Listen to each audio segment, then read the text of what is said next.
Hi all, welcome back to my channel. So നമ്മുടെ PSC ക്ലാസ്സിലേക്ക് എല്ലാവർക്കും സ്വാഗതം.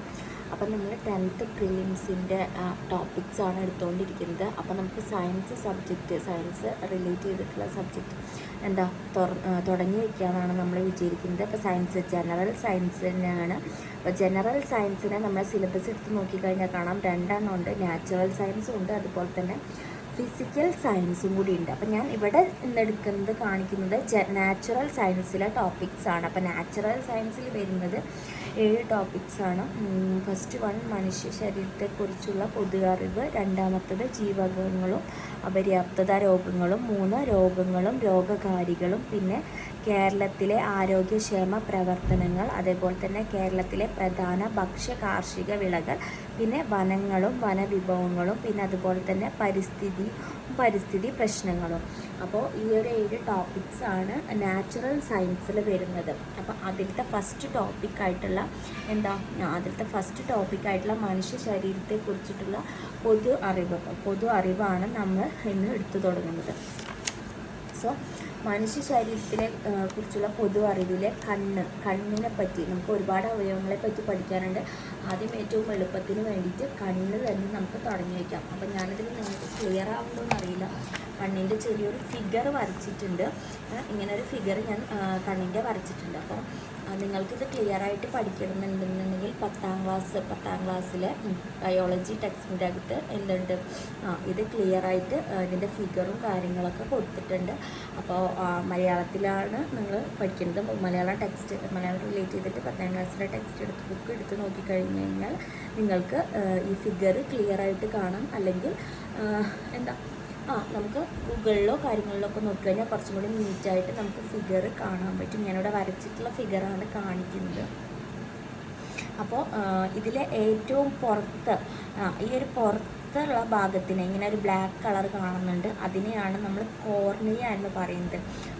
പിന്നെ 3 പടലങ്ങൾ, അത് ഈ വൈറ്റ് കളറിൽ കാണുന്ന ദൃഢപടലം, ഇനി ബ്ലൂ കളറിൽ കൊടുത്തിട്ടുള്ളതാണ് രക്തപടലം, പിന്നെ റെഡ് കളറിൽ റെറ്റിന.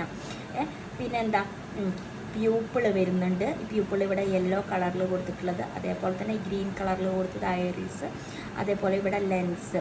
പിന്നെ ഈ ബ്ലൂ കളറിന് ഇവിടെ നിങ്ങൾ പോകുന്നതാണ് എന്താണ് സീലിയറി പേശികൾ. ഈ അറ്റത്താണ് കേട്ടോ സീലിയറി പേശി. അപ്പോൾ അങ്ങനത്തെ കാര്യങ്ങൾ. അപ്പോൾ നമുക്ക് ഇതിൽ റിലേറ്റ് ചെയ്തിട്ട് വരുന്ന ക്വസ്റ്റ്യൻസും ആദ്യം തന്നെ നിങ്ങൾ ഒരു കാര്യം പഠിക്കുക, ഫിഗർ നന്നായിട്ട് നോക്കി പഠിക്കുക. അതിൽ എത്രത്തോളം ക്ലിയർ ആവുമെന്ന് അറിയില്ല, എന്നാലും ഞാൻ ജസ്റ്റ് കാണിച്ചു തരാം. അപ്പോൾ നമുക്ക് കണ്ണിനെ പറ്റി നോക്കാം. ഇന്ദ്രിയ അനുഭവങ്ങൾ രൂപപ്പെടുത്തുന്നതിൽ മസ്തിഷ്കത്തെ സഹായിക്കുന്ന പ്രധാന അവയവമാണ് കണ്ണ് എന്ന് പറയുന്നത്. ഇന്ദ്രിയ അനുഭവങ്ങൾ രൂപപ്പെടുത്തുന്നതിൽ മസ്തിഷ്കത്തെ സഹായിക്കുന്ന പ്രധാന അവയവമാണ് കണ്ണ് എന്ന് പറയുന്നത്. ഇനി കണ്ണ് സ്ഥിതി ചെയ്യുന്നത് തലയോട്ടിയിലെ നേത്രകോടത്തിലാണ്. കണ്ണ് സ്ഥിതി ചെയ്യുന്നത്. പിന്നെ പഞ്ചേന്ദ്രിയങ്ങൾ, നമുക്കറിയാം 5 സെൻസ് ഓർഗൻസ് ഒക്കെ നമ്മൾ പഠിച്ചിട്ടുണ്ട്. ഏതൊക്കെയാണ്? കണ്ണ്, ചെവി, ത്വക്ക്, മൂക്ക്, നാക്ക്. അപ്പോൾ കണ്ണിനെ നേത്രകോടത്തിൽ ഉറപ്പിച്ചു നിർത്തുന്നതാണ് ബാഹ്യ കൺപേശികൾ. കണ്ണിനെ നേത്രകോടത്തിൽ ഉറപ്പിച്ചു നിർത്തുന്നതാണ് ബാഹ്യ കൺപേശികൾ. കണ്ണിനെ നേത്രകോടത്തിൽ ഉറപ്പിച്ചു നിർത്തുന്നതാണ് ബാഹ്യ കൺപേശികൾ എന്ന് പറയുന്നത്. അപ്പോൾ നമുക്ക് പഞ്ചേന്ദ്രിയങ്ങൾ ഏതൊക്കെ എന്നുള്ളത് റിലേറ്റ് ചെയ്തിട്ടുള്ള ക്വസ്റ്റ്യൻസ് ഒക്കെ ചോദിക്കാൻ ചാൻസ് ഉണ്ട്. അതേപോലെ ഇവയിൽ ഏതാണ് പഞ്ചേന്ദ്രിയങ്ങൾ അല്ലാത്തത്? അപ്പോൾ ഏതാണ് 5 എന്ന് പഠിച്ചിരിക്കാം. ഏതാണ്? കണ്ണ്, ചെവി, ത്വക്ക്, മൂക്ക്, നാക്ക്. അപ്പോൾ ഈ 5 പഠിച്ചിരുന്ന തിരിച്ചും മറിച്ച് ചോദിച്ചാൽ നമുക്ക് ഉത്തരം എഴുതാൻ പറ്റും. ഇനി നമുക്ക് അടുത്തത് ദൃഢപടലം. ഞാൻ പറഞ്ഞു, ഫിഗർ എടുത്ത് നോക്കിക്കഴിഞ്ഞാൽ കാണാം, ഈ ഒരു വൈറ്റ് ഷെയ്ഡ് കാണുന്നില്ല, ഈ വൈറ്റ് ഷെയ്ഡിൻ്റെ ഭാഗം. അപ്പോൾ അതാണ് ഏറ്റവും പുറത്തത്തെ ഒരു ലെയർ അല്ലേ, ദൃഢപടലം. സ്ക്ലീറ എന്നാണ് പറയുന്നത്. സ്ക്ലീറ എന്നാണ് ദൃഢപടലത്തെ പറയുന്നത്. അപ്പോൾ സ്ക്ലീറ എന്ന് പറയുന്നത് കണ്ണിലെ പ്രധാനപ്പെട്ട 3 പാളികളാണുള്ളത്. ദൃഢപടലം, രക്തപടലം, ദൃഷ്ടിപടലം അല്ലേ. ദൃഢപടലം, രക്തപടലം, ദൃഷ്ടിപടലം. കണ്ണിന് ദൃഢത നൽകുന്ന വെളുത്ത നിറമുള്ള പാളിയാണ് ദൃഢപടലം, അഥവാ ഇംഗ്ലീഷിൽ സ്ക്ലീറ എന്ന് പറയും. കണ്ട, ഈ വെളുത്ത നിറമുള്ള പാളി, അങ്ങനെ ക്വസ്റ്റ്യൻ ചോദിക്കാറുണ്ട്. കണ്ണിന് ദൃഢത നൽകുന്ന വെളുത്ത നിറമുള്ള പാളി ഏതെന്ന് ക്വസ്റ്റ്യൻ ചോദിച്ചിട്ടുണ്ട്. അതാണ് ദൃഢപടലം, അല്ലെങ്കിൽ ഇംഗ്ലീഷിൽ സ്ക്ലീറ എന്ന് പറയും. പിന്നെ ധാരാളം രക്തക്കുഴലുകൾ കാണപ്പെടുന്ന പാളിയാണ് രക്തപടലം. അതിനെ കോറോയിഡ് എന്നാണ് പറയുന്നത്. രക്തപടലം അല്ലേ. രക്തപടലം എന്ന് പറയുന്നത് എന്താണ്? ധാരാളം രക്തക്കുഴലുകൾ കാണുന്ന. അപ്പം അങ്ങനെ ക്വസ്റ്റ്യൻ ചോദിക്കും. ധാരാളം രക്തക്കുഴലുകൾ കാണപ്പെടുന്ന പാളി ഏത്? രക്തപടലമാണ്. ഇംഗ്ലീഷിൽ കോറോയിഡ് എന്ന് ഉത്തരം പറയും. പിന്നെ പ്രകാശഗ്രാഹികൾ കാണപ്പെടുന്ന പാളി ഒരുപാട് വട്ടം ചോദിച്ചിട്ടുണ്ട്. എന്താ? ദൃഷ്ടിപടലം. പ്രകാശഗ്രാഹികൾ കാണപ്പെടുന്ന പാളി ദൃഷ്ടിപടലമാണ്. റെറ്റിന എന്ന് പറയും ഇംഗ്ലീഷിലെ. റെറ്റിന ഇംഗ്ലീഷിൽ പദങ്ങളും കൂടി നമ്മൾ സൂചിപ്പിക്കുന്നുണ്ട്. പ്രകാശഗ്രാഹികൾ കാണപ്പെടുന്ന പാളി ദൃഷ്ടിപടലം. ഇനി നമ്മൾ കോർണിയ ഞാൻ പറഞ്ഞു. എന്താണ് കോർണിയ? ഏറ്റവും പുറത്തത്തെ ഭാഗം അല്ലേ. ആ ഒരു പുറത്ത് ഈ ബ്ലാക്ക് കളറിൽ മാർക്ക് ചെയ്തിട്ടുണ്ട് ഞാൻ. കോർണിയ. അപ്പം എന്താ? ദൃഢപടലത്തിൻ്റെ മുൻഭാഗവും പുറത്തേക്ക് തള്ളിയിരിക്കുന്നതുമായി സുതാര്യമായി കാണപ്പെടുന്ന ഭാഗം. ഞാൻ പറഞ്ഞു ഏറ്റവും പുറത്ത് അല്ലേ. അപ്പം ദൃഢപടലത്തിൻ്റെ മുൻഭാഗവും അത് പുറത്തേക്ക് തള്ളിയിരിക്കുന്നതുമായ സുതാര്യമായി കാണപ്പെടുന്ന ഭാഗമാണ് എന്ത്? കോർണിയ എന്ന് പറയുന്നത്.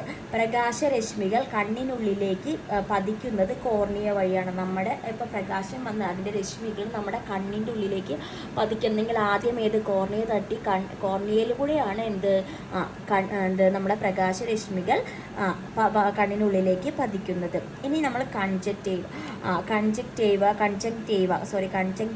പറ്റി പറയാം. കോർണിയ ഒഴികെയുള്ള ഭാഗത്തെ ആവരണം ചെയ്ത് കാണപ്പെടുന്ന ഭാഗം.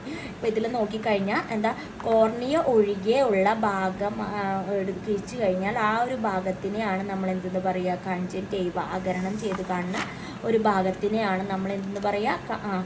കൺജങ്ക്റ്റീവ എന്ന് പറയുന്നത്. ഇനി ഐറിസ്. അപ്പോൾ ഐറിസ് എന്താന്ന് നോക്കാം. രക്തപടലം അല്ലെങ്കിൽ കോറോയിഡിൻ്റെ ഭാഗം. ഇപ്പോൾ ഐറിസ് ഞാൻ കാണിച്ചു തരാം.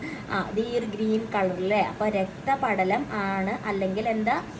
രക്തപടലം എന്ന് പറയും. അല്ലെങ്കിൽ എന്താ?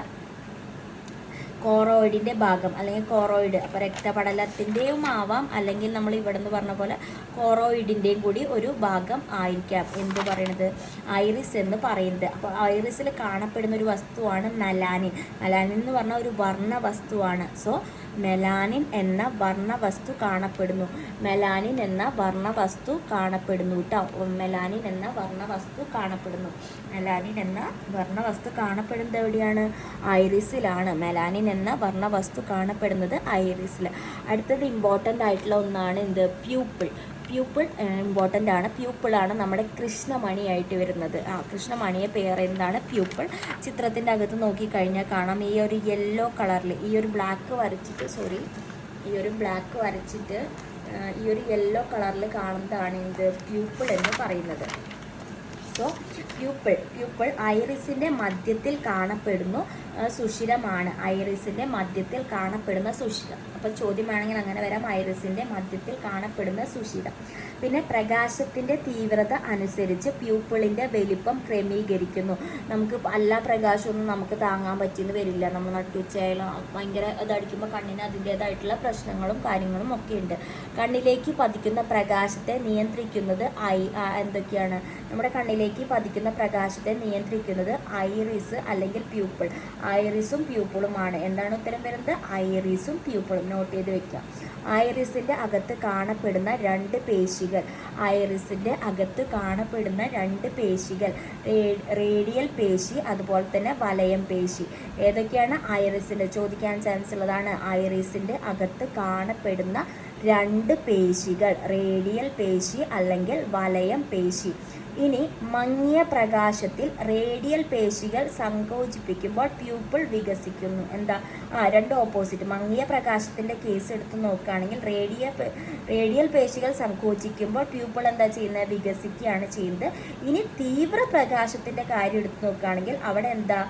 അവിടെ വലയ പേശികൾ സങ്കോചിപ്പിക്കുമ്പോൾ പ്യൂപ്പിൾ എന്താ ചെയ്യുന്നത്? ചുരുങ്ങുന്നു. ഒരു ഓപ്പോസിറ്റ് രീതിയിലാണ് അത് പറഞ്ഞിട്ടുള്ളത്. ആദ്യം മങ്ങിയ പ്രകാശത്തിൻ്റെ കേസ് പറയാം. മങ്ങിയ പ്രകാശത്തിൻ്റെ കാര്യം പറയുമ്പോൾ അവിടെ എന്താ പറയേണ്ടത്? റേഡിയൽ പേശികൾ എന്ന് തുടങ്ങണം. മങ്ങിയ പ്രകാശത്തിൽ, അങ്ങനെ തന്നെ പഠിച്ചിരിക്കുക. മങ്ങിയ പ്രകാശത്തിൽ റേഡിയൽ പേശികളാണ് നമ്മൾ പറയുന്നത്. അപ്പോൾ മങ്ങിയ പ്രകാശത്തിൽ റേഡിയൽ പേശികൾ സങ്കോചിക്കുമ്പോൾ പ്യൂപ്പിൾ എന്ത് ചെയ്യുന്നു? വികസിക്കുന്നു. ഇനി തീവ്ര പ്രകാശത്തിൻ്റെ കേസ് പറയുമ്പോൾ വലയപേശികൾ പറയാം. സോ തീവ്ര പ്രകാശത്തിൽ വലയപേശികൾ സങ്കോചിക്കുമ്പോൾ പ്യൂപ്പിൾ ചുരുങ്ങുന്നു. ഓക്കെ ക്ലിയർ ആയെന്ന് വിചാരിക്കും. പീതബിന്ദുവിനെ നമ്മൾ ഇംഗ്ലീഷിൽ യെല്ലോ സ്പോട്ട് എന്നാണ് പറയുക. യെല്ലോ സ്പോട്ട് എന്ന് പറയാം. റെറ്റിനയിൽ പ്രകാശഗ്രാഹികൾ കൂടുതലായി കാണപ്പെടുന്ന ഭാഗം. റെറ്റിനയിലെ പ്രകാശഗ്രാഹികൾ കൂടുതലായി കാണപ്പെടുന്ന ഭാഗം. അപ്പോൾ ഫിഗർ വെച്ചിട്ട് ഏതാ ഭാഗം എന്നൊക്കെ നന്നായിട്ട് നോക്കാം. സോ റെറ്റിനയിൽ പ്രകാശഗ്രാഹികൾ കൂടുതലായി കാണപ്പെടുന്ന ഭാഗമാണ് എന്ത്? പീതബിന്ദു എന്ന് പറയുന്നത്. വസ്തുവിൻ്റെ പ്രതിബിന്ദു ഏറ്റവും തെളിമയായി കാണപ്പെടുന്ന ഭാഗം. പ്രതിബിംബം എന്താ ഏറ്റവും തെളിമയായി കാണപ്പെടുന്ന ഭാഗം പീതബിന്ദുവാണ്. അടുത്തത് ബ്ലാക്ക് സ്പോട്ടാണ്. ബ്ലാക്ക് സ്പോട്ട് എന്ന് പറയുന്നത് അന്ധബിന്ദു ആണ്. ബ്ലാക്ക് സ്പോട്ട് എന്ന് പറയുന്നത് അന്ധബിന്ദു എന്ന് പറയും മലയാളത്തിൽ. അന്ധബിന്ദു, ബ്ലാക്ക് സ്പോട്ട്. നേത്രനാടി ആരംഭിക്കുന്നിടത്ത് കാണപ്പെടുന്ന റെറ്റിനയുടെ ഒരു ഭാഗമാണ്. നമ്മൾ പറഞ്ഞത് രണ്ടും റെറ്റിനയുടെ ഒരു ഭാഗമാണ്. സോ നേത്രനാടി ആരംഭിക്കുന്നിടത്ത് കാണപ്പെടുന്ന റെറ്റിനയുടെ ഭാഗം. നേത്രനാടി ആരംഭിക്കുന്നിടത്ത് കാണപ്പെടുന്ന റെറ്റിനയുടെ ഭാഗമാണ് എന്ത്? ബ്ലാക്ക് സ്പോട്ട് അഥവാ അന്ധബിന്ദു എന്ന് പറയുന്നത്. സോ നമുക്ക് അടുത്തത് പറയാനുള്ളത് നേത്രനാഡിയാണ് അല്ലേ, ഒപ്റ്റിക് നെർവ്. അപ്പോൾ എന്താ? പ്രകാശഗ്രാഹി കോശങ്ങളിൽ നിന്നുള്ള ആവേഗങ്ങളെ മസ്തിഷ്കത്തിലെ കാഴ്ചയുടെ കേന്ദ്രത്തിലേക്ക് കൊണ്ടുപോകുന്ന നാഡി അല്ലേ. അപ്പോൾ നമുക്ക് ക്വസ്റ്റ്യൻ വരും, പ്രകാശഗ്രാഹി കോശങ്ങളിൽ നിന്നുള്ള ആവേഗങ്ങളെ മസ്തിഷ്കത്തിലെ കാഴ്ചയുടെ കേന്ദ്രത്തിലേക്ക് കൊണ്ടുപോകുന്ന നാഡി നേത്രനാഡി. അപ്പോൾ ലെൻസ് അടുത്ത ലെൻസ് എന്താണെന്ന് ഞാൻ ചിത്രത്തിൽ കാണിച്ചു തന്നിട്ടുണ്ടായിരുന്നു. കണ്ണിൽ ഏത് ലെൻസാണെന്ന് ക്വസ്റ്റ്യൻ വരാറുണ്ട്. എന്താ? കോൺവെക്സ് ലെൻസാണ്. ലെൻസിനെ പറ്റി അത് നോട്ട് ചെയ്ത് വയ്ക്കുക. കണ്ണിലെ ലെൻസ് ഏതാണ്? കോൺവെക്സ് ലെൻസാണ്. പിന്നെ അതുപോലെ തന്നെ സീലിയറി പേശികളെ പറ്റി പറയുകയാണെങ്കിൽ ലെൻസിനെ ആവരണം ചെയ്ത് കാണപ്പെടുന്ന വൃത്താകൃതിയുള്ള പേശിയാണ് ഏത്? സീലിയറി പേശികൾ. ലെൻസിനെ ആവരണം ചെയ്ത് കാണപ്പെടുന്ന വൃത്താകൃതിയിലുള്ള പേശികളാണ് സീലിയറി പേശികൾ. സീലിയറി പേശികളും സങ്കോചവും വിശ്രമാവസ്ഥ പ്രാപിക്കലും കണ്ണിൻ്റെ ലെൻസിൻ്റെ വക്രത ക്രമീകരിക്കുന്നു. അപ്പോൾ സീലിയറി പേശികളുടെ ഫങ്ഷൻസ് ആണ് ഇവിടെ എഴുതി കൊടുത്തിട്ടുള്ളത്. ഇത്രയൊക്കെയാണ് നമ്മളെ കണ്ണിൻ്റെ കണ്ണിൻ്റെ പാർട്സിനെ റിലേറ്റ് ചെയ്തിട്ട് സിമ്പിളായിട്ട് നമ്മൾ കണ്ണിൻ്റെ ജസ്റ്റ് ഇൻട്രൊഡക്ഷൻ മാത്രമാണ് കൊടുത്തിട്ടുള്ളത്. അപ്പോൾ കണ്ണിനെ റിലേറ്റ് ചെയ്തിട്ട് ഇനിയും പഠിക്കാനുണ്ട്. അതുപോലെ തന്നെ മറ്റ് അവയവങ്ങളെ റിലേറ്റ് ചെയ്തിട്ടും മനുഷ്യ ശരീരത്തെക്കുറിച്ചുള്ള പൊതു അറിവിൽ പഠിക്കാനുണ്ട്. അപ്പോൾ ഏറ്റവും എളുപ്പത്തിന് വേണ്ടി കണ്ണാണ് നമ്മൾ തുടങ്ങി വെച്ചിരിക്കുന്നത്. അപ്പോൾ ഇനിയും ഇതിൻ്റെ ക്ലാസ് തുടർച്ചയായി ഇടും. നമ്മളെ ക്ലാസ് കാണണം. എല്ലാവരും സപ്പോർട്ട് ചെയ്ത് സബ്സ്ക്രൈബ് ചെയ്ത് തരണം. Thank you.